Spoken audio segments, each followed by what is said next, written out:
오늘 하나님의 말씀은 사람을 두려워하지 말고, 사람을 두려워하지 말고 그랬는데, 그러면 그 뒷얘기가 뭘까요? 사람을 두려워하지 말고 하나님을 두려워하라. 그죠? 자동으로 나오는 거잖아요. 사람을 두려워하지 말고 하나님을 두려워하라. 이런 말씀입니다. 자, 말씀 전하기 전에 우리 다 같이 기도하십시다. 거룩하신 하나님, 이렇게 또 우리에게 귀한 시간 허락하여서 하늘의 진리의 말씀을 듣는 시간을 주시니 감사하나이다. 이 생명의 말씀을 들을 때 과연 그것이 그러한가 하고 진심으로 우리 마음으로부터 아멘 하게 하여 주시옵소서. 하나님, 우리 형제 자매들 각자 다른 사정을 가지고 있고 겉으로 눕고 있지만 괴로움 속에 처한 그런 형제 자매들도 있습니다. 몸이 심히 아픈 자들도 있고 일이 안 돼서 고난을 당하는 자들도 있습니다.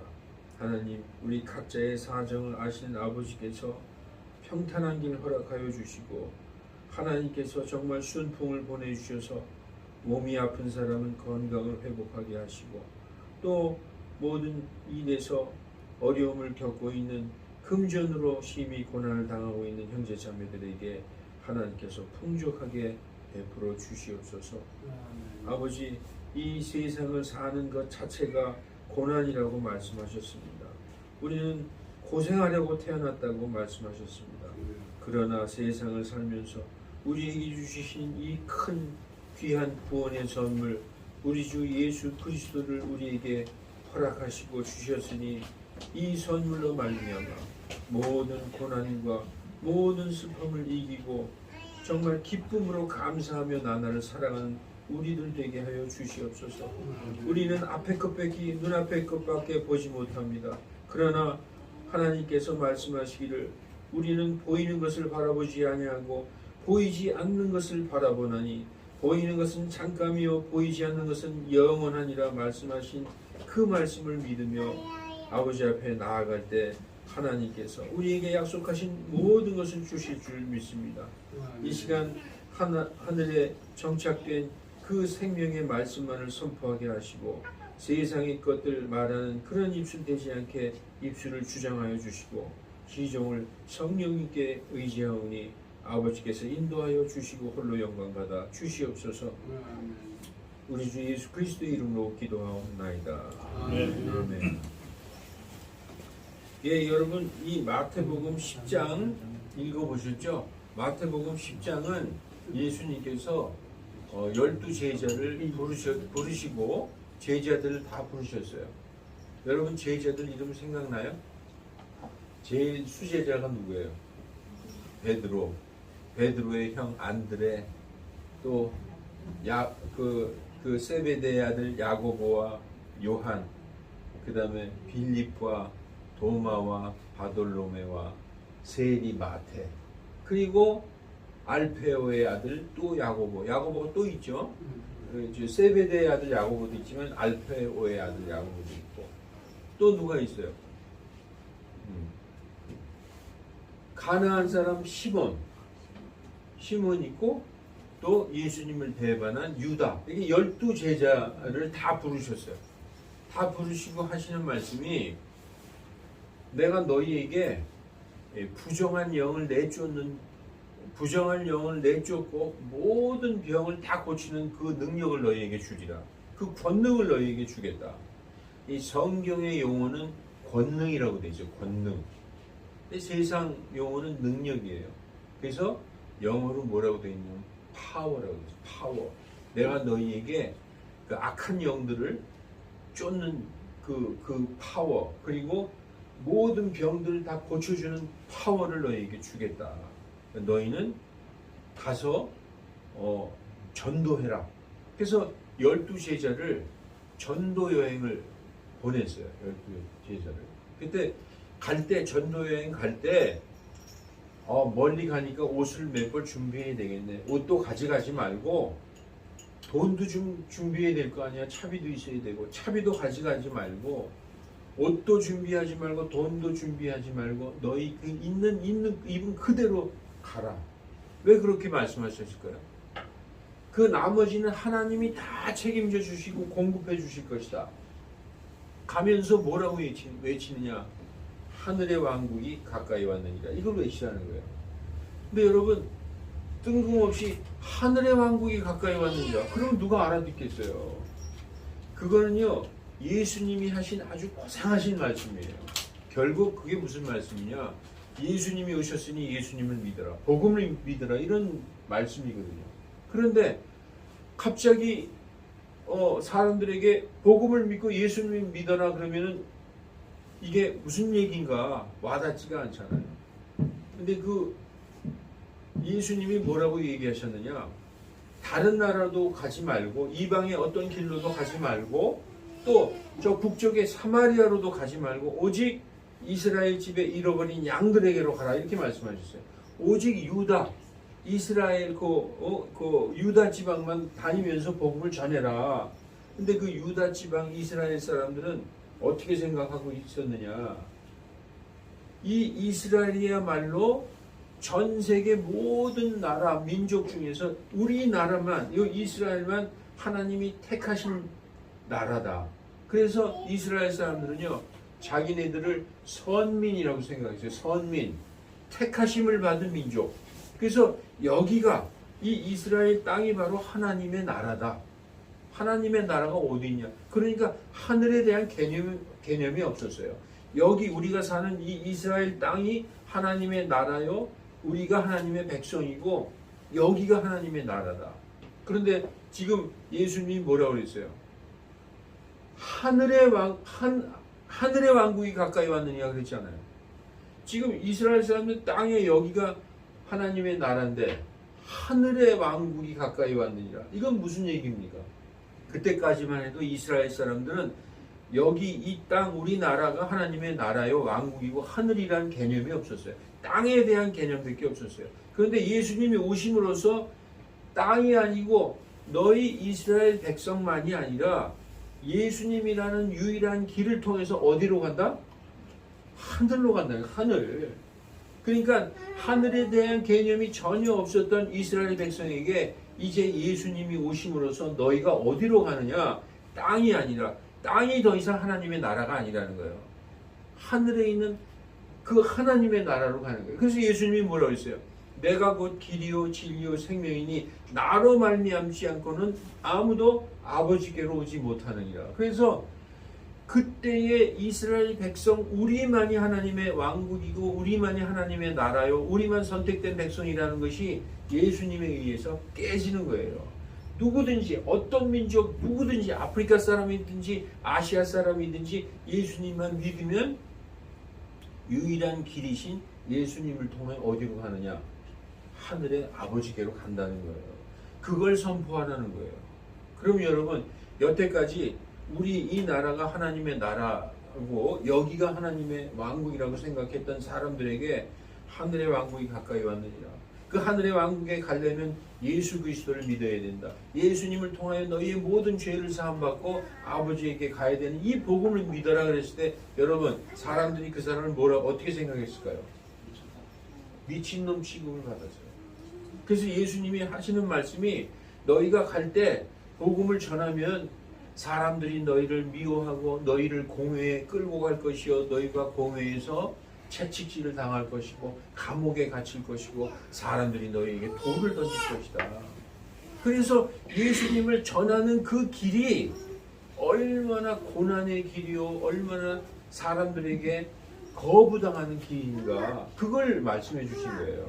그러면 그렇게 거부를 당할 때 여러분 아무리 제자들이라 하더라도 얼마나 위축당하겠어요. 여러분 우리가 요즘에 사도행전은 있지만 사도 바울이 빌립보에서 그 터키 지방에서 드로아에서 배 타고 마케도니아로 넘어가서 빌립보에서 복음을 막 전하니까 처음에 사람들이 아 그렇구나 그러고 막 받아들이는데 나중에 빌립보 감옥에 갇히게 되죠. 빌립보 감옥에서 채찍을 맞게 되는 일이 있잖아요. 그러니까 복음을 전하면 감옥에 갇히게 되고 채찍을 맞고 또 빌립보에서 나와서 저 데살로니카로 갔더니 데살로니카에서 사람들이 죽이려고 해서 밤에 도망쳐 내려와서 베레아로 내려왔어요. 사람들이 죽이려고 쫓아다니는 거예요. 복음을 전하면. 그래서 여러분 이 세상에서 예수님을 믿고 예수님을 따라 살고 하나님의 말씀대로 살고 그리고 이 구원을 내 친한 친구들 내가 사랑하는 사람한테 복음을 전할 때 아우 그랬습니까? 하고 얼른 받아들이느냐? 그렇지 않다는 거예요. 핍박이 따른다는 거예요.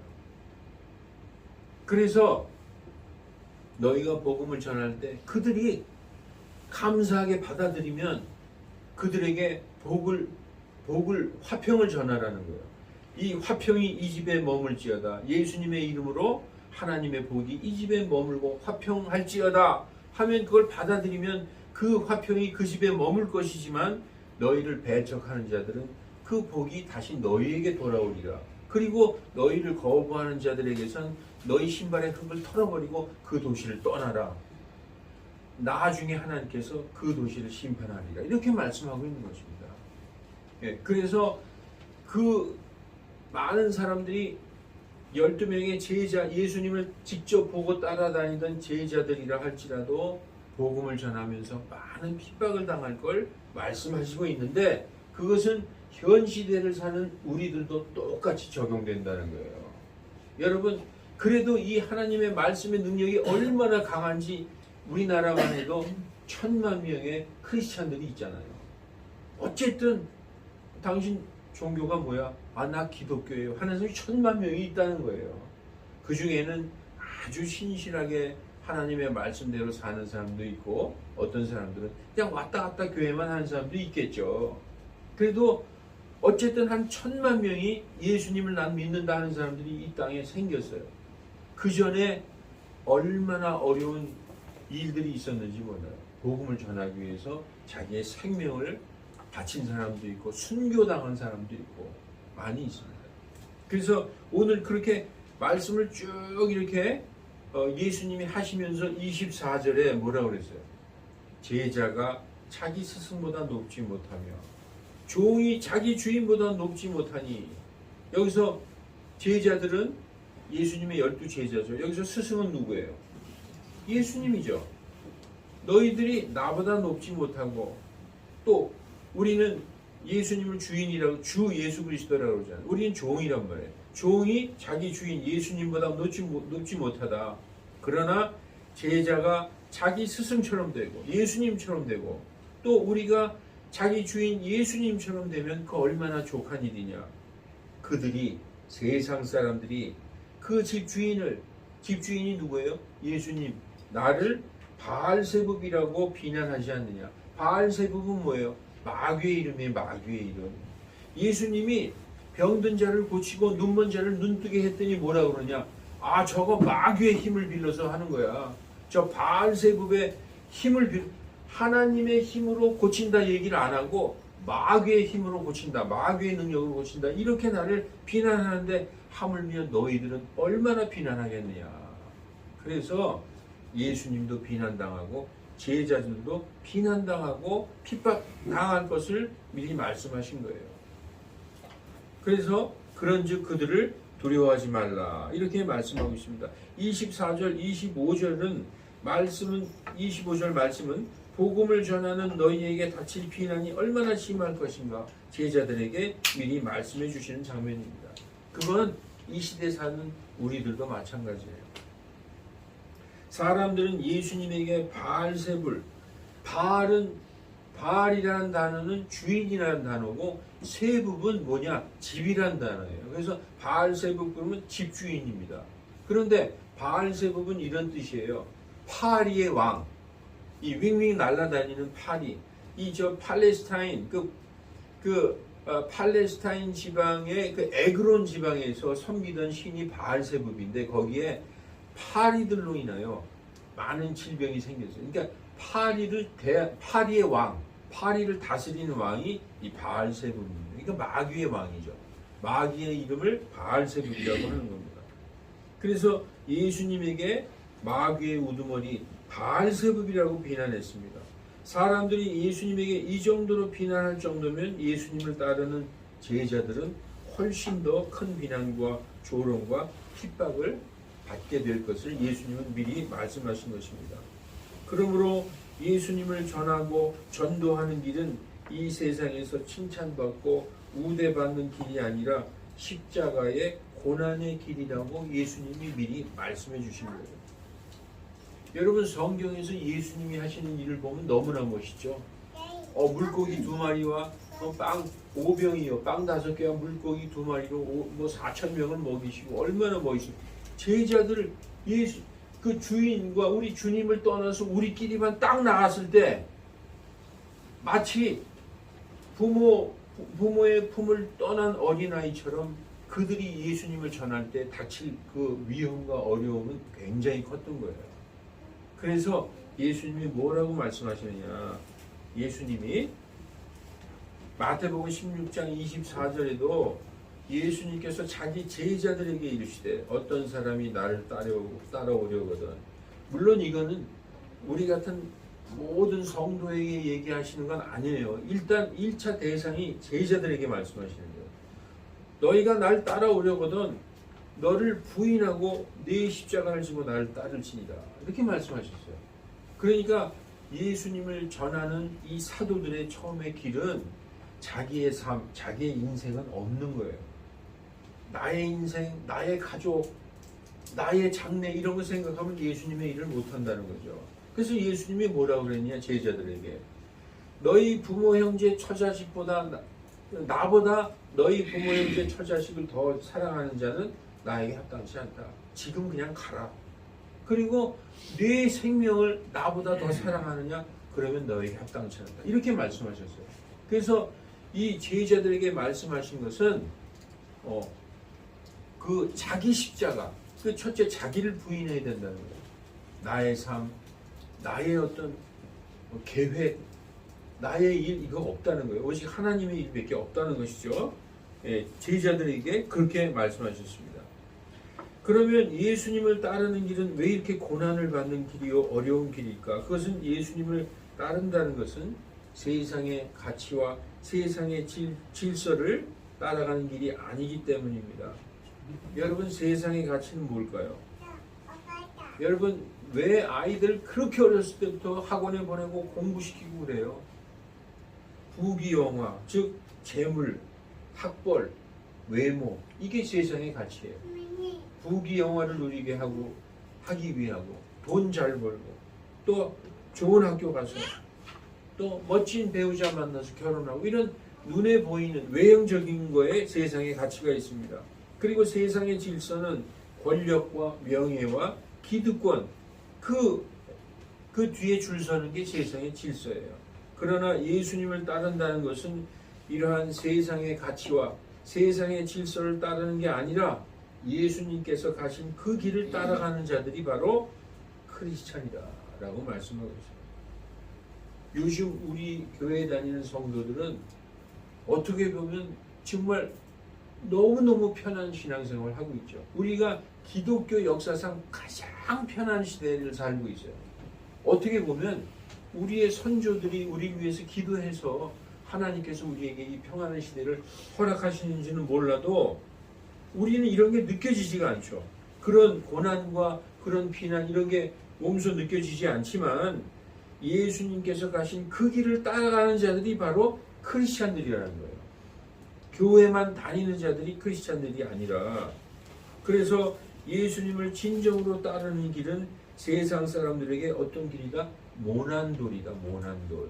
그래서 걸림돌이 된다는 거예요. 그래서 옛날에는 예수 믿는 자를 세상이 미워했어요. 세상에 걸림돌이 되기 때문에. 그러기에 예수님을 따르는 길은 참으로 어렵습니다. 예수님은 이러한 길을 가는 제자들에게 용기와 이 두려움에서 이기게 하기 위해서 오늘 이런 말씀을 해주신 것입니다. 이 말씀은 오늘을 사는 우리들에게도 그대로 적용되는 것입니다. 여러분, 26절, 27절 말씀을 한번 볼까요? 26절, 27절. 내가 어두움 가운데서 너희에게 이르는 것을 너희는 빛 가운데서 말하며. 26절에 보면 덮어둔 것이 드러나지 아니할 것이 없고 숨겨둔 것이 이렇게 알려지지 아니할 것이 없느니라. 내가 어둠 가운데서 너희에게 이르는 것을 너희는 빛 가운데서 말하며 너희가 귓속말로 듣는 것을 지붕 위에서 선포하라. 이렇게 말씀하고 있습니다. 우리가 진실된 그리스도인들이 될 수 있도록 용기를 얻을 수 있는 이 그 첫 번째 비결을 가르쳐 주신 것인데, 예수님께서는 진실은 반드시 드러난다고 말씀하고 있어요. 여러분, 교회에 왜 오죠? 하나님의 말씀 듣기 위해 오죠. 이 하나님의 말씀 중에서는 앞으로 일어날 일도 있어요. 지금 우리가 듣기에는 너무나 믿기 어려운 말씀도 있지만, 그 말씀이 다 진리요 진실인데 그것이 지금은 이렇게 덮여 있지만 다 드러날 날이 있다는 거예요. 그리고 이렇게 숨겨둔 것이 완전히 알려질 날이 있다는 것입니다. 그래서 제자들에게 너희가 어둠 속에 듣는 것을 너희는 빛 가운데서 말하고, 너희가 귓속말을 듣는 것을 너희는 지붕 위에서 선포하라. 담대하게 선포하라. 그것이 반드시 이루어진다. 이렇게 말씀하고 있는 것입니다. 그러면서 이어지는 말씀이 오늘 핵심적인 말씀이에요. 몸은 죽여도 혼은 능히 죽이지 못하는 자들을 두려워하지 말고. 여러분, 우리가 이 세상에서 만약에 어떤 일로 죽임을 당한다 그러면, 이때 당시는 예수님을 전하다가 죽임을 당하는 사람들이 있었어요. 순교자들. 제자들은 다 순교했죠. 사도 요한 한 사람만 빼놓고 다 11명이 순교를 당했어요. 그래서 몸은 죽여도 혼은 능히 죽이지 못하는 게 뭐냐? 사람들은 우리를 사형에 처할 수 있어요. 복음을 전한다고. 그렇지만 몸은 죽일 수 있지만 혼은 죽이지 못한다는 것이죠. 그리고 마귀도 우리의 몸은 죽일 수 있어요. 몸은 해코지할 수 있어요. 그러나 혼은 죽이지 못한다. 그러나 몸과 혼을 지옥에서 능히 파멸시킬 수 있는 그분이 누구예요? 바로 하나님입니다. 하나님은 우리의 몸뿐이 아니라 혼을 능히 지옥에서 파멸시킬 수 있다. 그건 뭐냐? 영원한 형벌, 지옥에 떨어뜨릴 수 있는 분이 바로 하나님이다라는 거예요. 마귀는요, 지옥에 떨어뜨릴 권능이 없어요. 마귀는 우리를 천국에 가거나 지옥에 가거나 절대 할 수 없어요. 어디까지냐? 우리의 몸까지. 몸을 죽이는 거기까지가 마귀와 사람의 권능이라는 것입니다. 그러나 죽은 후에 어떤 사람을 천국에 아니면 지옥에 보내서 영원히 형벌을 주실 수 있는 그분은 누구냐? 바로 하나님이다. 그러니 너희가 몸을 죽이는 자들, 그 몸까지밖에 죽일 수 없는 그 마귀 아니면 사람들을 두려워하겠느냐? 아니면 너희의 혼과 그 몸을 영원히 지옥에서 파멸시킬 수 있는 그분을 두려워하겠느냐? 라고 말씀하고 있는 것입니다. 여러분, 어떤 분이 더 두렵습니까? 누가 더 두려워요? 하나님을 두려워하라는 말씀입니다. 여러분, 그래서 이제 32절, 33절에 보면 32절, 33절 그런즉 누구든지 사람들 앞에서 나를 시인하면 나도 하늘에 계신 내 아버지 앞에서 그를 시인할 것이요, 누구든지 사람들 앞에서 나를 부인하면 나도 하늘에 계신 내 아버지 앞에서 그를 부인하리라. 이거 얼마나 무서운 말씀이에요. 여러분, 우리가 지금은 이 평안한 시대를 살고 있지만 예수님을 전하면 죽임을 당하는 시대, 로마 시대 같은 그런 시대에서 복음을 전하다가 순교당하는 사람들이 많이 있었습니다. 그럴 때 내가 잡혀갔을 때 예수님을 전하다 잡혀갔어요. 그때 부인하는 자들도 있었어요. 그러나 죽임을 당하더라도 끝까지 부인당하지 않고 나는 예수님을 믿는 사람이다라고 죽임 당할 줄 알면서도 끝까지 그래서 순교한 사람도 많이 있어요.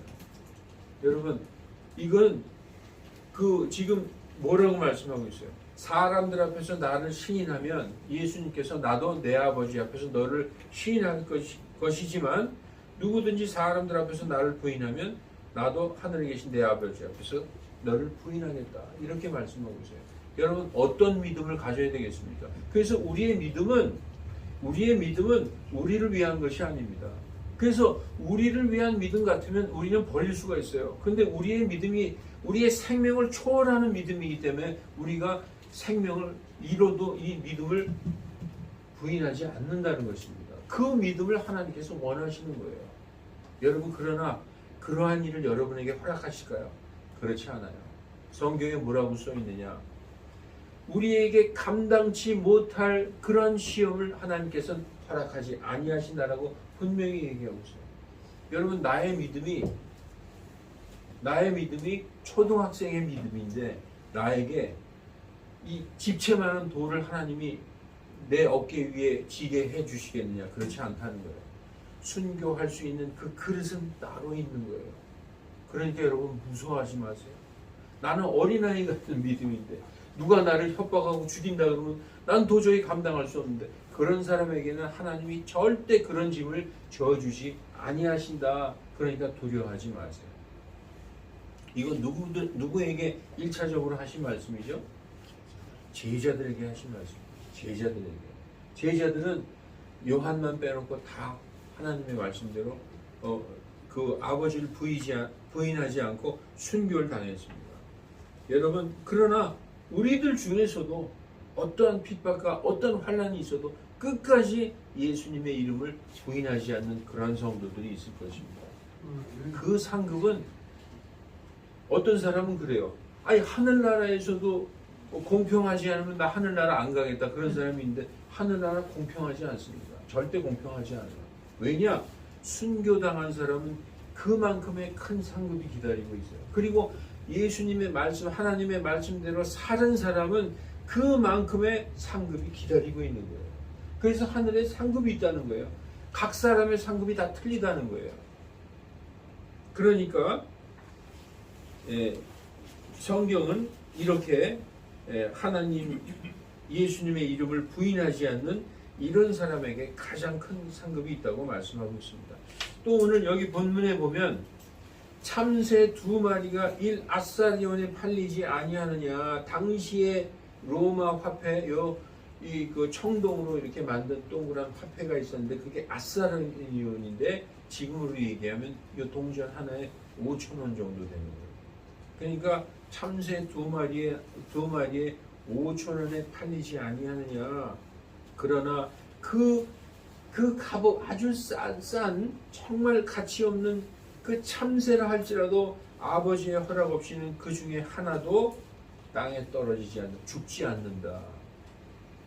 그 값어치 없는 5,000원밖에 안 돼, 2마리에 5,000원 되는 그 참새도 아버지의 허락 없이는 떨어지지 않는데 하물며 너희가 그렇게 떨어지게 하나님이 두겠느냐? 너희는 절대 그런 일 당하지 않는다라고 말씀하시는 것입니다. 그래서 오직 아버지께서 너희 머리털까지도 다 세셨나니, 하나님께서 우리의 머리털까지 세셨다는 것은 이 모든 세상의 생사화복의 주관자가 바로 하나님이고 모든 생명은 하나님의 손안에 있다는 거예요. 그러니까 너희가 죽고 싶어도 너희는 죽지 못하고, 너희가 죽음의 위험에 처했어도 하나님이 허락하시지 않으면 너희는 죽지 않는다 라고 제자들에게 두려워하지 말라라고 말씀하시는 거예요. 우리도 똑같아요. 우리도 예수님의 이름으로 나가잖아요. 만군의 여호와의 이름으로 나가면 우리가 전혀 생각지 못했던 기적들이 일어나는 거예요.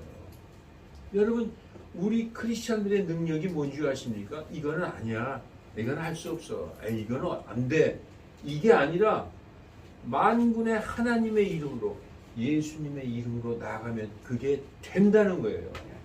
된다는 것입니다. 그러니까 여러분, 두려워하지 말라는 거예요. 그리고 그 모든 것이 나 하나님의 손안에 있고 하나님의 허락이 없으면 너희 생명조차도 아무도 해할 수 없다. 여기 나오죠. 31절. 그러므로 너희는 두려워하지 말라. 너희는 참새보다도 귀중하니라. 그 참새도 하나님이 허락하지 않으면 떨어지지 않는다는 거예요. 그러니까 나 무서워, 나 죽으면 어떻게, 예수님의 이름을 목숨 하나 부지하려고 예수님을 부인하는 그런 어리석은 자가 되지 말라. 그래서 뭐라고 그랬어요? 자기 생명을 찾고자 하는 자는 죽을 것이요, 자기 생명을 잃고자 하는 자는 반드시 찾으리라. 그러니까 하나님은요, 우리가 완전히 이건 죽는 거야. 그때 하나님을 믿고 나가면 반드시 산다는 거예요. 여러분 아시겠습니까? 이 12 제자를 그 너희가 지금 나가는 길이 내가 양들을 이리에게 보내는 것 같도다라고 예수님이 얘기해요. 그러나 제자들이 나가서 정말 놀라운 경험을 하고 돌아옵니다. 그러니까 이 말씀은 현 시대를 사는 우리들에게도 그대로 현실적 어려움, 여러분 현실적 어려움 갖고 있죠? 정말 그 어려움 때문에 괴로워하는 분들도 있을 거예요. 그리고 그 두려움에 맞설 수 있는 용기를 우리에게 주신 것입니다. 그래도 우리의 삶은 여전히 무겁고 현실은 여전히 힘듭니다. 우리는 다시 예수 그리스도의 십자가의 부활을 바라봐야 됩니다. 여러분 어렵고 힘들 때 예수님의 십자가를 바라보세요. 예수님께서는 부인당하시고 심판당하셨습니다. 예수님께서는 거짓된 권세에 의해서 패배하신 것처럼 보이시죠. 예수님께서는 하나님으로부터 외면당하시고 죽으셨어요. 왜냐? 죽으시는 그 순간은 하나님의 아들로 보이지 않고 왜 아들로 안 보이셨을까요? 여러분 이상하죠? 예수님이 십자가에 돌아가시는 그 돌아가시기 직전에는 하나님이 원수로 생각하는 거예요. 왜냐?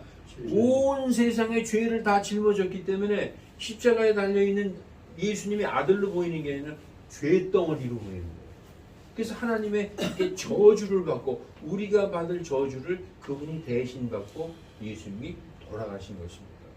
그래서 그 패배하신 것처럼 보이신 거죠. 그러나 여러분 우리는 알고 있습니다. 이 모든 것들이 늘 죄짓고 패배하고 죽음의 권세에 매인 우리 때문에 돌아가셨다. 예수님께서는 이 모든 실패를 감당하시고 이 수치를 감당하시고 우리를 위해서 부활하셨습니다. 그게 가장 중요한 거예요. 부활하셨다. 죽음을 이기시고 부활하셨다. 그런데 예수님의 부활이 누구의 부활입니까? 나의 부활이라는 거예요. 여러분 예수님과 한 몸이 돼 있어요? 예수님과 내가 하나예요? 저가 내 안에 내가 저 안에. 예수님이 죽으셨을 때 우리도 죽은 거예요. 근데 예수님이 부활하셨을 때 우리도 같이 부활한 거예요. 그걸 성경에서 우리에게 가르쳐 주시는 거예요. 예수님의 부활이 예수님 혼자 부활하신 게 아니라 우리가 부활했다. 그걸 말씀해 주시고 있는 것입니다. 여러분 그래서 우리가 이 세상을 바라보고 현상을 바라볼 때는 우린 감당할 수가 없어요. 너무나 힘들죠. 그러나 여러분 모든 어려움 가운데서 주님을 바라보고 주님께 의지하고 기도하고 말씀 보고 우리에게 권능을 주셨어요. 제자들에게는 부정한 마귀를 내쫓는 권능을 주시고 사람을 살리는 권능을 주시고 나병 환자를 치료하는 권능을 주시고 그런 권능을 주셨죠. 우리에게 무슨 권능을 주셨을까요? 우리에게 말씀의 권능을 주셨어요. 이 말씀이 하나님의 파워라는 걸 잊지 마시기 바랍니다. 어렵고 힘들 때일수록 더 성경 읽고 더 기도하고 그리고 자신을 돌아보세요. 그러면 자꾸 떠올라요. 말씀도 떠오르고 저는 찬송가 495장이 자꾸 떠올라가지고 계속 그저께부터 계속 내 영혼이 계속 나오는 거예요. 나도 모르고. 그게 너무 좋아요. 그래서 오늘 이 찬송 불러야 되겠다. 그리고 기도하게 되고 말씀 보게 되고 그게 주님 안에 있는 것입니다. 여러분 말씀 보고 기도하고 어려울수록 주님의 십자가를 바라보시는 저와 여러분이 되시기를 예수님의 이름으로 축원합니다. 네, 기도하시겠습니다. 거룩하신 하나님, 우리가 세상을 바라볼 때는 나만 초라하고 나만 아무것도 없고 나만 힘들고 나만 너무나 나약합니다. 그러나 하나님, 우리가 세상을 바라보지 말고 하나님을 바라보고 또 나를 부인하고 예수님을 쫓아가는 우리 모든 성도 되게 하여 주시옵소서.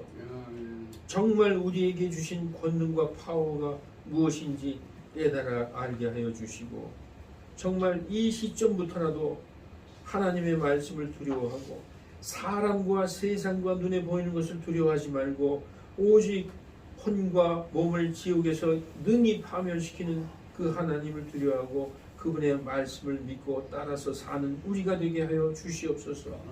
정말 우리 생전에 기적을 볼 수 있는 우리가 되게 하여 주시옵소서. 이 모든 것이 예수님께서 해 주셨다라고 고백하는 우리가 되게 하여 주시옵소서. 우리의 모든 문제, 심지어 우리의 자녀의 문제들조차도 우리가 하려 하지 말고 하나님께 모든 것을 맡기는 우리가 되게 하여 주시옵소서. 아버지께서 이루어 주실 줄 믿습니다. 거룩하신 주 예수 그리스도의 이름으로 기도하옵나이다. 아멘.